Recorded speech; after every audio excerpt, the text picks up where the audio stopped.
દ્વારકામાં ઝડપાયેલા ગૌમાંસના કેસમાં વધુ એક આરોપીની ધરપકડ કરવામાં આવી। રૂપેણ બંદર પર થોડા દિવસ પહેલા ઝડપાયું હતું ગૌમાંસ। તપાસમાં વધુ એક આરોપીની સંડોવણી ખુલી। મૂસા રાડિયા મોહમ્મદ સૈયદ નામના આરોપીની ધરપકડ ખુલી। દ્વારકામાં ઝડપાયેલા ગૌમાંસના કેસમાં વધુ એક આરોપીની ધરપકડ થઈ છે। રૂપેણ બંદર પર થોડા દિવસ પહેલા ગૌમાંસ ઝડપાયું હતું। તપાસમાં વધુ એક આરોપીની સંડોવણી ખુલી ત્યારે મૂસા રાડિયા મોહમ્મદ સૈયદ નામના આરોપીની ધરપકડ કરી લેવામાં આવી છે।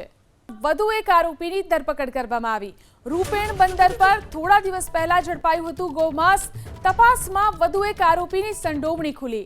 મૂસા રાડિયા મોહમ્મદ સૈયદ નામના આરોપીની ધરપકડ ખુલી। દ્વારકામાં ઝડપાયેલા ગૌમાંસના કેસમાં વધુ એક આરોપીની ધરપકડ થઈ છે। રૂપેણ બંદર પર થોડા દિવસ પહેલા ગૌમાંસ ઝડપાયું હતું। તપાસમાં વધુ એક આરોપીની સંડોવણી ખુલી ત્યારે મૂસા રાડિયા મોહમ્મદ સૈયદ નામના આરોપીની ધરપકડ કરી લેવામાં આવી છે।